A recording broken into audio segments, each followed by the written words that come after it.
Okay, we can start, Mahati. Hi guys, my name is Mahati Venkatraman. I'm one of the volunteers here. And before we start with Ramayana session, I'm here to introduce a very special person. His name is Mr. Aravind Sita Raman. So Arvind ji is a computer scientist with 57 global patents for his innovations on internet technologies. He lived in San Francisco for many years before he moved to India. He also ran the Cisco Development Organization in India as well. He has been a very active social worker, and the state of Karnataka has already recognized him for his work by awarding him the highest civilian decoration, that is Rajyotsava Award. And since 2014, he has been working full time on Kanchi, Kamakoti, Peetam programs. So I welcome you, Arvindji. Can you please continue forward with the day's proceedings? Hi guys, how are you? And I know that all of you have been waiting very patiently. Yeah, done it. And please do put your computer on mute and turn off your video as well so that people can hear. Okay? So wonderful to see so many of you join this session and wanting to know about our culture, and your heritage. So I'm going to show you a few things, a few slides. I won't take too long. I'll just walk you through some a brief point about what the Kanchi Matam is. So what you're going to see in the next several days is storytelling, right? Somebody's going to talk to you about Ramayana. But before that, you need to understand where it's coming from. It's coming from it's coming from a very old institution called the Kanchi Kamakoti Peetam. This was started by Adi Shankaracharya nearly 2,500 years ago. So imagine 2,500 years ago, he was born in Kerala, and he took, he had his Upanayanam. I don't know how many of you had Upanayanam yet, but he had an Upanayanam when he was 5 years old.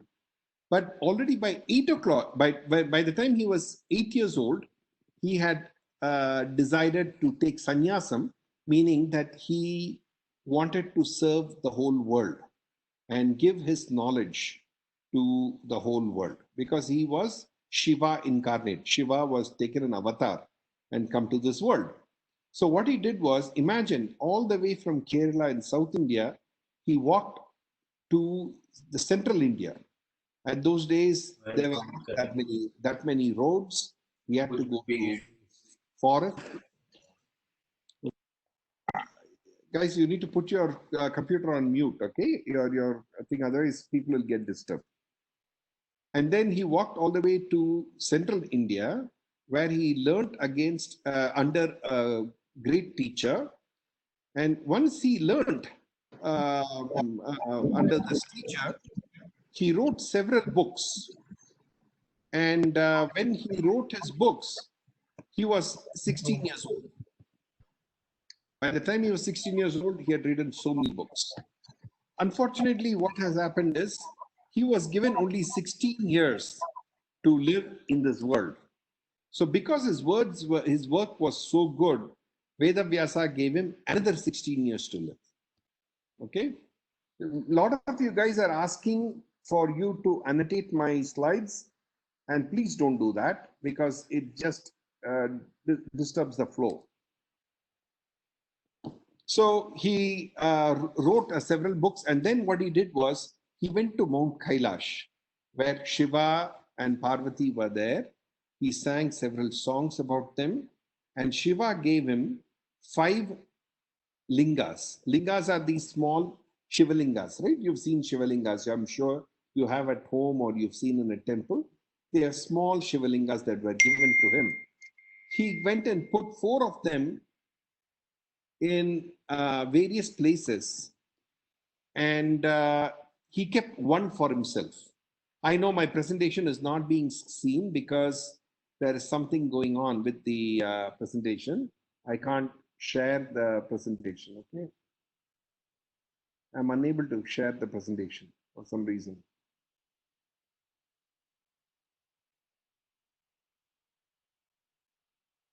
Okay. So he kept one of the Shivalingas for himself. And then he decided to settle in a place called Kanchipuram. Kanchipuram is also in the south.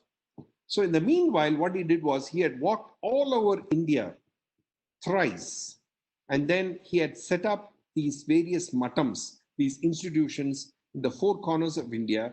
And as a fifth location, he came to Kanchipuram. Kanchipuram is a very special place because Kanchipuram has several, it was one of the 7 great universities that were there. Ananya and Anita, you're constantly asking me to annotate a shared content and I'm going to decline it. So please don't do that.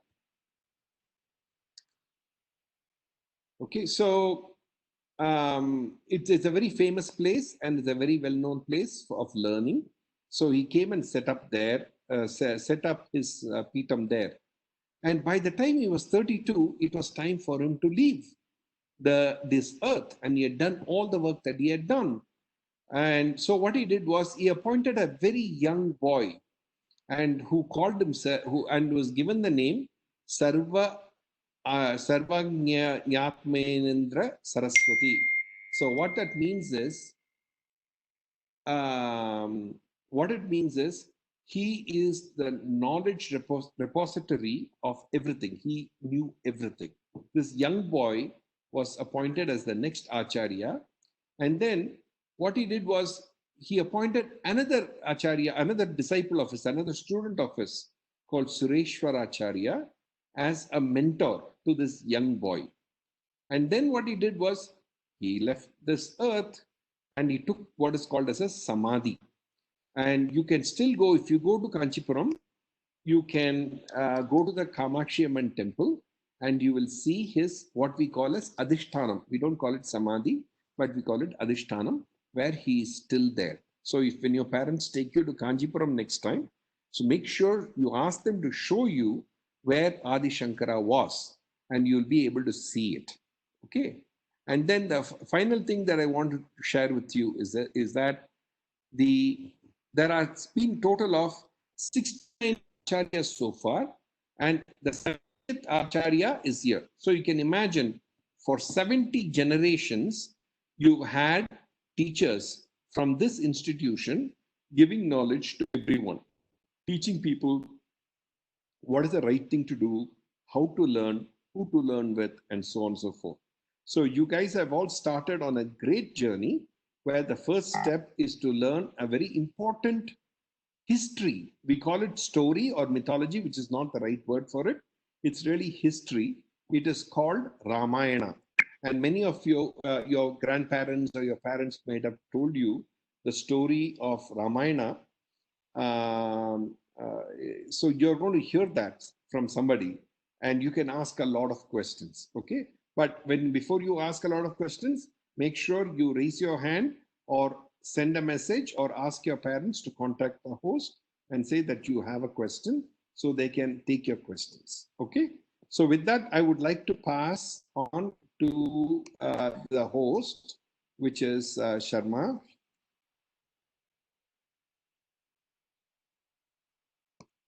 And it is changing to Sharma and he will take you forward. Sharma, you're not now the control. You got the ball. Yeah, I got the ball. And thank you. So I request now the I to take over and yeah, it is good insight you given about the Matam and how it is started and Shankaracharya and the fifth Matam it is. I hope the kids will enjoy it and they will keen to know more about it very soon. Thank you, Arvind. And now we will hand over to the Sai Ramayana story. ನೆಷ್ಟು ಬೇಕೆನ್ನ ಹೃದಯಕ್ಕೆ ರಾಮ ನಿನ್ನಷ್ಟು ನೆಮ್ಮದಿಯು ಎಲ್ಲಿ ಹೋದೋ Rama Rama Rama Rama, Rama. I know I said I don't know all the Indian languages, but Rama is called so beautifully in so many of them. So I just used my friend Google. In this song, the poet says, "Hey, my heart wants Rama. Nothing gives me peace like the thought of Rama." And he says, "I will become Kausalya. You just become my son. I will become Lakshmana. Please come and play with me." And I'm going to show you somebody who was very much moved by this song and see the magic that he starts to do. You guys can see this? Watch this. That's Could you move it a little bit up? So you have to lift it up a bit. yeah. That's Hanuman. Beautiful picture. My dad showed me that video. Perfect. Every Indian language has a beautiful song or a beautiful picture of Rama. And every time I will give you one from a different language. So I hope everybody found out the name of the Rishi that you came from. And along with it, you should also know the name of your Gotram, because your Gotram identifies the Rishis that you came from. But I know the Gotram of mine. today's class is about miracles. Will you believe me if I said I can perform miracles? I can actually walk on water as long as I can get a boat. Not very impressed? Wait till the end of the class and I'm going to do miracles. Okay? Last class we saw Dasaratha has no sons till he did the Putra Kameshti Yagam. Then he had 5 sons, Yudhishthira, Arjuna, Bhima, Nakula, Sahadeva, right? Just kidding. Wanted to see if you guys are all awake. They're from Mahabharata. Right. Dasharatha's sons were Rama, Lakshmana, Bharata, and Shatrughna. Dasharatha's 4 sons were given all the training prescribed for princes. Rama and Lakshmana were specially devoted to each other, and so were Bharata and Shatrughna. Dasharatha was so happy to see his 4 sons grow up strong, virtuous, brave, and lovable, all the princely qualities they had. One day, as the king was thinking it was time for his sons to get married, the ushers rushed in and they announced that the great Rishi Vishwamitra himself had arrived to see Dasharatha. Vishwamitra was held in awe by all as most powerful among all the rishis. Vishwamitra's arrival at Ayodhya was most unexpected, and King Dasharatha stepped down from his throne and he advanced a few steps respectfully to receive the rishi. Vishwamitra was once a king himself. He attained sainthood or became a rishi through very difficult tapas. You guys know what tapas means? You started the beginning of the tapas because some of you have started, or hopefully most of you have started to say, Rama, Rama, Rama, Rama. That is japam. And you do japam for a very, very long time, it becomes tapas, right? So Vishwamitra had long ago exhibited his spiritual powers, and he actually created another Brahma and a rival universe. He had gone so far as to create new constellations and galaxies, but all the alarmed gods convinced him to stop. Vishwamitra, while he was a king, once went out with his army and just happened to visit Vasishta's ashrama. Rishi Vasishta cordially welcomed the king at that time, Vishwamitra, and his huge entourage and extended to them all the hospitalities, nice food, everything. It was so sumptuous that the king wondered, where did all this rich abundance come from? They were in the middle of a forest. It was a hermitage. How did all this food come from? Questioned by him, Vasishta called his cow Kamadenu, also some people call her Shabala, and explained that she was the source that gave everything that he wanted. This was a magical cow. It was no ordinary cow. Expressing gratitude to the Rishi, King Vishwamitra said, Thank you very much, Rishi, for all your sumptuous offerings. But you must really give me this cow, as she would be more useful to me than with you. Such things of power and wealth really belong to a king. Now, Vasishta could not part with the divine cow. He gave so many reasons and asked the king not to press his request. Please don't do this. But the more unwilling Vasishta was to give the cow, the more eager the king became to possess her. Finally, he realized there was no way to convince the Rishi Vasishta to part with the cow. Vishwamitra got angry. He ordered his men, "Go seize that cow by force."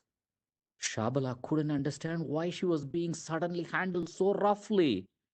She didn't want to go away from Vasishta and his ashrama. She started crying. She wondered, did I really offend Vasishta? He is just looking on. I'm being dragged away. He's not doing anything. But Shabala easily put a flight to the soldiers. She ran towards Rishi Vasishta and hid behind him.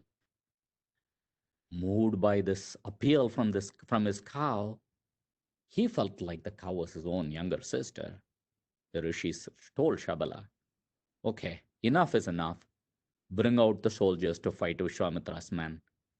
In an instant, Shabala brought out an army, and Vishwamitra's soldiers were soon defeated. Now, wild with rage, Vishwamitra got into his chariot and he took his bow and started to rain arrows on all the soldiers that came from the cow. But their strength was inexhaustible. The royal forces suffered great defeat. Finally, the sons of Vishwamitra now started to go towards Vasishta himself, and they were reduced to ashes. Defeated and disgraced, Vishwamitra then and there left his kingdom to one of his sons and proceeded to Himalayas to perform tapas. He prayed to Lord Shiva to gain the power with which to subdue Vasishta. So firm and steadfast was his tapas that finally Lord Shiva himself was pleased and appeared before him. He asked the king, "Why are you perform this tapas? What do you want?" Vishwamitra replied, "Umapati, if you are satisfied with my tapas, let me be blessed with divine arrows, and may I become the master of every weapon." "So be it," said Shiva, and gave Vishwamitra all the weapons available to Devas, Gandharvas, Rishis, Yakshas, and Asuras. He was so proud, Vishwamitra thought, Vasishta is already as good as vanquished. He straightway went for the home of the Rishi. Frightened and fearful at the sight of the onrushing Vishwamitra, Vasishta's Sishyas or students and all the animals in his ashram ran helter-skelter. Hit by the fire weapon of Vishwamitra, Vasishta's ashrama was soon reduced to ashes. Vasishta was so sad and he really regretted this turn of events. But he was determined to end the arrogance of the king. So he faced him calmly with his Brahmadanda. Yeah, a stick just like this. This is not the Brahmadanda, but it's a stick just like this. Mad with rage, Vishwamitra shot at him all the divine weapons he had acquired. But as they approached, they were lifeless. They hit the stick, and the stick, the Brahmadanda, absorbed everything. Vishwamitra had just one more weapon left in his armory, and that was the most powerful of all, the Brahmastra. As he hurled the Brahmastra against Vasishta, the whole world became dark, like in a total eclipse, and the very immortals and gods trembled with fear. But the terrible Astra itself merged into the Rishi's Danda, making both it and the holy man glow with the glory they had absorbed. Vishwamitra stood completely dazed. Openly accepting defeat, he said, "Of what use is a warrior's might in arms? With just a danda in his hand, this Vasishta has nullified every weapon I got. Lord Shiva has indeed fooled me. There is no alternative. I have to become a Brahma Rishi just like Vasishtha. So saying, he withdrew from the field of battle and proceeded south for more rigorous tapas. For years and years, Vishwamitra went through terrible tapas. Pleased with his perseverance, Brahma appeared before him, advising Vishwamitra that as a result of his tapas, he has now risen to the position of a rishi among kings. Brahma vanished from the scene. Vishwamitra was sorely disappointed that all his tapas, he only got the status of Raja Rishi. Not content with anything but the highest rank of a Brahma Rishi, he subjected himself to even more rigorous tapas in order that he might be acknowledged as an equal of Vasishtha himself. That was the time when the famous king of the solar dynasty, Trishanku, was reigning. Trishanku was so much in love with the beauty of his own body that he could not bear the thought of parting with it when he died. So he wanted to go to heaven in that way. Vasishtha, his guru or teacher, whom he approached for help with realizing his wish, told him, please, it is not possible. Please give up trying to get to heaven in the same body. Not satisfied with Vasishtha's response, the king approached the Rishi's sons and said, can you please help? Your dad doesn't want to help me. They were angry at being asked to do something that their father had said was impossible. They ridiculed his vanity and curtly told him, go away from here. King Trishanku would not give up that easily. He told them that since they and their father were not capable of helping them, he said, I will find others who are even better than you guys. Vasishtha's sons were provoked so much by these words. They cursed Trishanku, become a Chandala. The curse began to act. The next day morning, Trishanku woke up. He was a different person altogether. He was ugly, untouchable, and he was wearing dirty clothes. His own ministers and his people, nobody could recognize him. They chased him out of his kingdom. He wandered hungry and weary, almost died, till his destiny took him to Vishwamitra's ashrama. The king instantly recognized, Vishwamitra instantly recognized the king, and he was moved. He inquired, aren't you King Trishanku? Who has brought this on you? Whose curse made you into a Chandala? Trishanku recounted everything that happened. He fell at Vishwamitra's feet and he said, I have been a good king. I never, ever did anything that was not in the path of Dharma. I committed no sin. I wronged no one. But my guru and his sons, they gave up on me. They cursed me. That's why you see me like this before you. Vishwamitra took pity on the king, converted by a curse into a Chandala. This was Vishwamitra's great weakness. He was impulsive and easily overpowered by emotions like anger, sympathy, and love. In sweet words, he made the king happy. O king, I have heard of your righteous rule. I offer you refuge. Be not afraid. I will arrange for a yajna which will enable you to enter heaven in your own body. And in this very Chandala form, you shall reach heaven despite your guru's curse. Be sure of this. And he made arrangements for a great and unprecedented yajna. Vishwamitra directed his students to invite all the rishis and their students for the proposed yajna. You remember what a yajna is, right? It's a bigger version of the homam you do at home. Afraid of saying no to what was more or less a command, because it came from this angry rishi, Vishwamitra, all the rishis agreed to be present. But the sons of Vasishtha declined the invitation. They joked about a yajna at which the priest was once upon a kshatriya, a warrior, and the yajaman, that is the person that's conducting, a stinking Chandala. Vishwamitra, hearing this reply from Vasishta's sons, exploded into a curse that Vasishta's sons will all die and be reborn for 7 generations in a tribe that eats dog's flesh. The sage then began the yajna.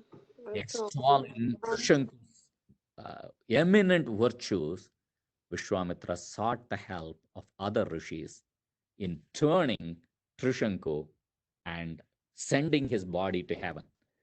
Well aware of the rishis' mighty powers in battle, all the invitees, they gave their support, and the yajna went on.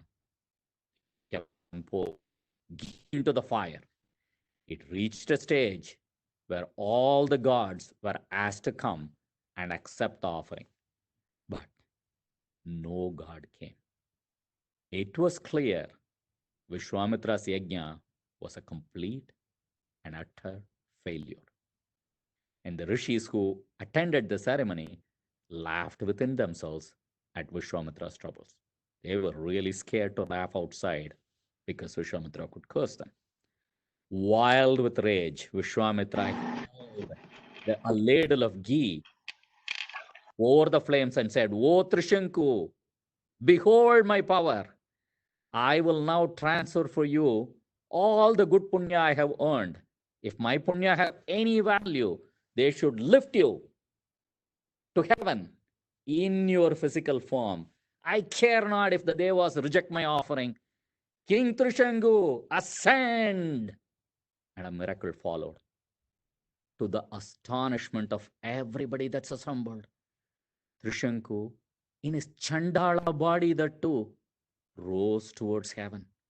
The world saw the power of Vishwamitra's tapas. Trishanku reached Swarga, but Indra came out and pushed him down, saying, "Who are you, entering heaven in a Chandala's body? You are a fool that earned the curse of your own guru. Go down again. You don't belong here." Trishanku fell from heaven, head down, screaming, "Vishwamitra, save me, save me!" Vishwamitra, seeing this, was besides himself with rage. Determined to teach the gods a lesson, he shouted to Trishanku, "Stop there! Stop there!" And to the amazement of all, Trishanku's fall came to an abrupt stop. He stopped right in midair and shined like a star. Like a second Brahma, Vishwamitra proceeded. He created a starry horizon to the south, as well as he created new Indra and new Devas. Alarmed at his supremacy, the Devas now came to terms and begged Vishwamitra, "Please stop. It's enough. Let Trishanku stay where he is at present. Let the other stars that you created shine forever, like your own fame and honor. Please control your anger and be friends with us." Gratified at this submission, and as easily pleased as he is provoked, Vishwamitra stopped his creation. But all the stupendous activities had consumed all the power, and he figured he had to start tapas again. Vishwamitra now proceeded towards Pushkara and resumed his tapas. For years and years, the rigorous tapas continued. But once again, as it was about to bear fruit, something happened to make him angry. He lost his balance and cursed his own sons. Soon recovering himself, he firmly said, "I will never again get angry," and resumed his tapas. After many, many years of tapas, Brahma and the Devas appeared before him and said, "O Kaushika, your tapas has borne fruit. You are no longer in the ranks of kings. You have now become a real rishi." Having thus blessed Vishwamitra, Brahma returned. This again was a disappointment to Vishwamitra. He wanted to become a Brahma rishi and Vasishta's peer. And Brahma only said he just became an ordinary rishi. It was the recognition as futile as all the arrows that he sent, which Vasishta's Brahma Danda had swallowed. He therefore decided to continue his tapas, making it more severe than ever before. The Devas did not like this at all. They sent the heavenly beauty Menaka to tempt him with her beauty and games. She went to Pushkara, where Vishwamitra was going through his tapas, and played to catch his eyes with her charming games. Vishwamitra saw her and was fascinated by her beauty. His tapas was broken, and he spent 10 years in a dream of joy, completely forgetting that he was even in a tapas. Finally, after 10 years, he awoke and he looked at the trembling Menaka sadly and said, I'm not going to curse you. It was my own mistake. You just wanted to play, and I played. It's not your fault. You were only carrying out the orders of Indra. You go. And he went towards Himalayas to resume his broken tapas. There, for 1,000 years, controlling his senses, he performed rigorous tapas. At the request of the Devas, Brahma appeared before Vishwamitra and spoke to him sweetly. I welcome you as a Maharishi, my son. Pleased with your tapas, I confer you that title and all the sanctity that comes with it. But Vishwamitra was not moved. He was still disappointed. Vishwamitra folded his hands and asked Brahma, does this mean that I have control over my own senses? Brahma said, by no means, but you can continue your tapas to try to overcome your own senses. You are now the tiger among all the munis. Resolved, Vishwamitra entered another 1,000 years of even harder tapas. Now the Devas got even more worried because he created so many worlds already. They were worried, what is he going to do now? Indra called the next beauty, Ramba, and told her to bring Vishwamitra under her spell. She was really afraid, but Indra told her, you would not be alone. I will send you the god of love and the spirit of springtime with you. Unwillingly she went, and as she entered the precincts of the hermitage, the forest blossomed with beautiful flowers, and the wind blew gently from the south, carrying the scent of the flowers, and the birds burst into songs. Spring and love were there to assist the beauty. Disturbed by all this smell and all these songs, which he had not heard in a very, very long time, Vishwamitra slowly opened his eyes and saw a smiling, beautiful girl. At the vision of Ramba, a great deal of anger surged through Vishwamitra as he recognized this was another temptation thrown by envious Devas. And he cursed the temptress. O Ramba, for seeking to tempt me, you will turn into a stone for 10,000 years. But this explosion of rage made him see how far he was from the fulfillment of his purpose. And sadly, he left the Himalayan forest and sought the solitude of the east. There, restraining his breathing, he gave up all thoughts of the world and performed tapas so stern that smoke and flames issued from his body like this and enveloped the whole universe. Then, at the prayer of the panic-stricken gods, Brahma again appeared before him and hailed him. All hail, Brahma Rishi, I am pleased with you. Blessed be your life. Brahma was very happy, but humbly he said, how can I be happy unless Vasishta himself says, I am a Brahma Rishi? Vasishta smiled, remembering his fight with Vishwamitra, and said to him, you have achieved the fruit of your great tapas. Indeed, you are a Brahma Rishi, my brother. There was joy all around. This was the story of the Rishi Vishwamitra that arrived so suddenly at Dasharatha's court. Why did he arrive? What could he possibly want with Dasharatha? That was exactly the worry that Dasharatha had. and we will pick that up next week. Now, I promised you guys that there will be miracles. The rishis all did great miracles, right? Creating new worlds. Shabala the cow could just bring out anything. These are great miracles, right? Not just rishis can do miracles. Watch, I am going to make a stone float in water. You believe this? Here is water. Stones. And I'm going to sing a special song.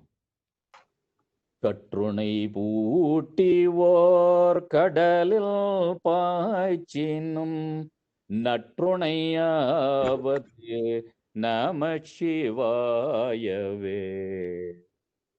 Wow, the stone is floating. You see that? Did I just perform a miracle?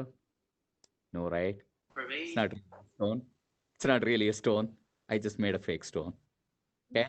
But there was somebody that was about 1,000 years back. He was tied to a stone and thrown into the ocean. He sang that exact song, and the stone did float. Now, let me try this again. I have another stone that is going to float in water. If I put this here, it's going to float, right? Yeah? I don't know how much. It's a piece of paper with the word stone written on it. You're not impressed, right? Because everyone can do it. Everyone can make paper float. And also, notice what I did. I told you stone, but I wrote the word stone in this paper. So, what did I just do? I mixed up the word stone here with the meaning, which is the real stone. What if I told you there is something in every one of you that is a miracle? Did you know there is something in you that's mixed up, like a word and its meaning? When you read this word stone, do you think this in your mind? Or do you think the letters S-T-O-N-E? There is something called Atma that is mixed up in your body. You know that? And that Atma and your body are so intertwined that unless somebody points it out, you don't even realize that there is two things. Just like this word S-T-O-N-E and the stone. Right? See this? That's a plant, right? That's a tulasi plant. See this? That's a stick. Soon you will learn science. And what you will learn is this has atoms, carbon, hydrogen, and oxygen. This also has carbon, hydrogen, oxygen, and a few other minerals, right? But why does this tulasi plant grow and why doesn't the stick grow? Because there is a life force, right? That life force is a miracle. All of you, this class, this day, it's a miracle. It's a miracle given to us by God.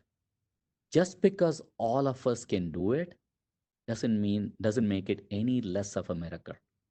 Don't fall for someone who comes and tells you that I can make this stone float. Even if a man does this, what does that mean to you?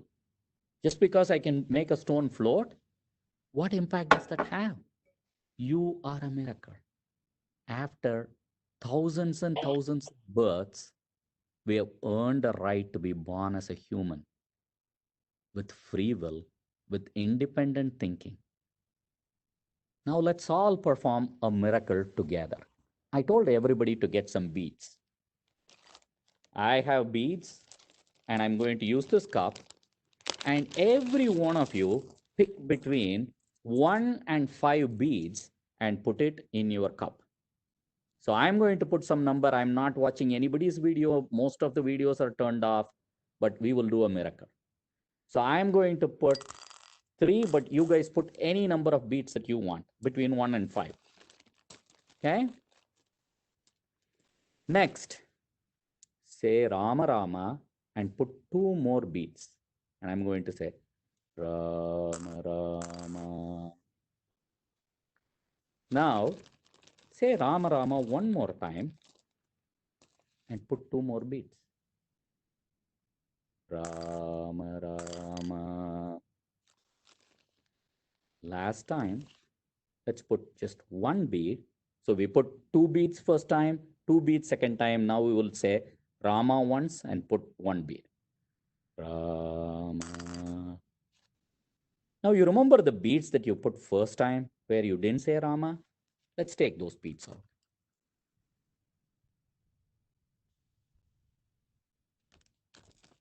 Now I'm going to do a miracle. I am going to, with my mind's eye, read everybody's beads and figure out how many beads you have left.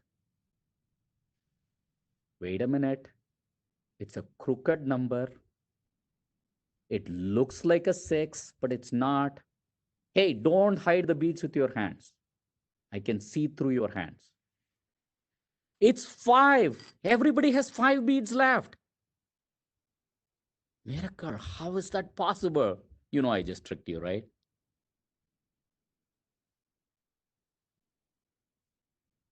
What did I just do? I will explain why I played this game in a second. Every one of you, close your eye for a second and think of Rama. Rama, Rama, Rama. You are a kid and you are playing with Rama himself. You can hear Kaushalya calling Rama, Rama, come back inside, it's time. But you really want to toss a ball to Rama and you're running towards him. You finally see Rama.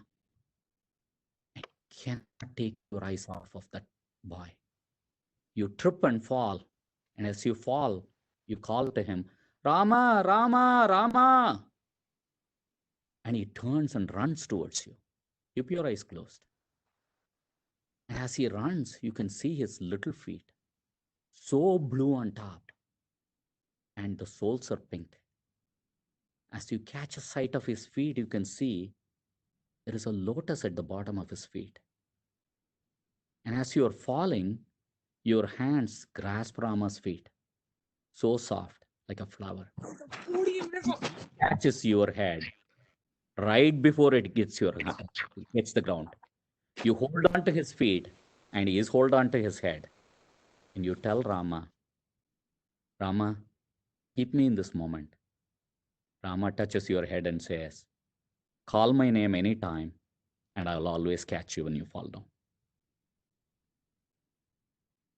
We all came to the class with so many thoughts like those beads. The first beads that we put into the basket, those were the thoughts that we came with. The beads that we said when we said Rama, Rama, those are the beads that we all added in the class together. Hundreds of people all over the world, right? All of you kids, for just a couple of moments, became one with Rama as we closed our eyes and we played with him and he caught us, right? This is the real miracle. The miracle of human birth, the miracle of Ramayana.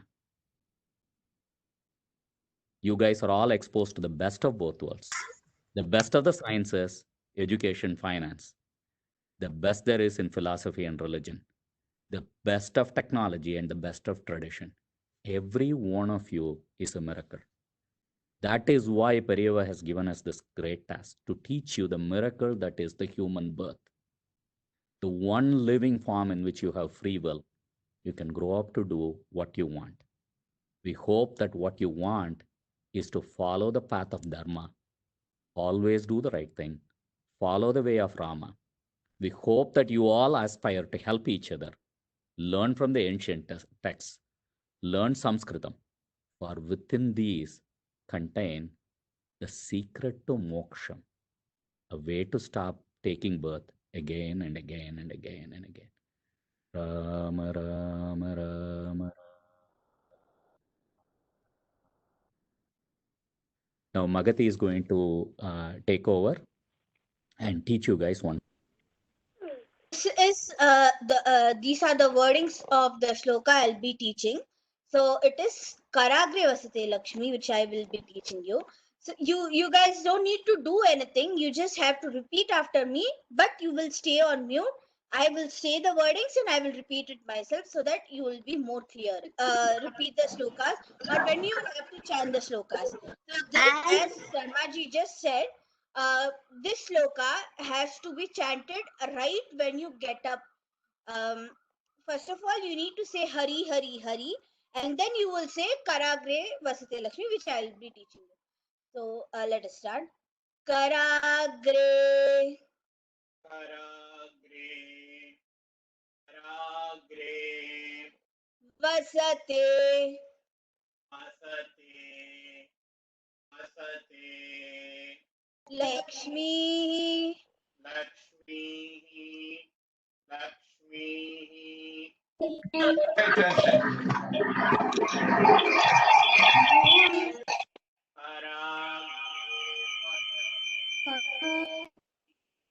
Karagre Vasate Lakshmi. Guys, kindly be on mute, as I can hear echo of your voice. So kindly, please, all of you, please be on mute. Karamadhye, Karamadhye, Karamadhye, Saraswati, Saraswati, Saraswati, Karamadhye Saraswati, Karamadhye Saraswati, Karamadhye Saraswati. Guys, I can still see a lot of you are not on mute, so kindly please mute yourself.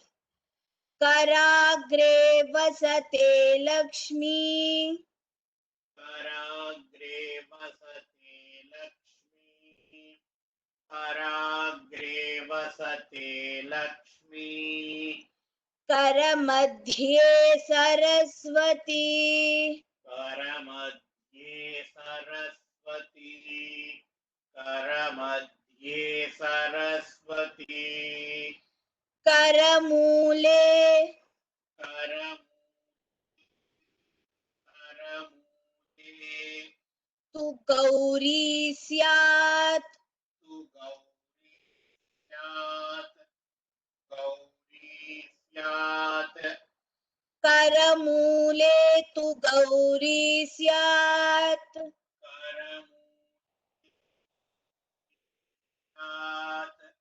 Karamule tu Gauri Syad, Prabhate, Prabhate, Prabhate, Karadarshanam, Karadarshanam, Karadarshanam, Prabhate Karadarshanam.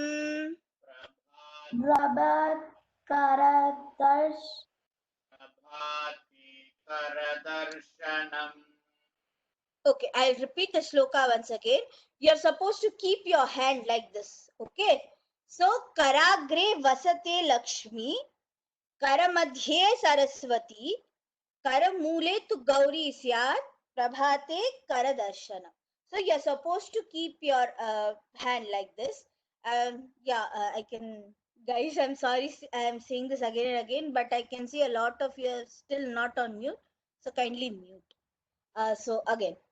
Karagre vasate Lakshmi, Karagre vasate Lakshmi, Karagre vasate Lakshmi, Karamadhye Saraswati, Karamadhye Saraswati, Karamadhye Saraswati, Karamule Tu Gauri Syat, Karamule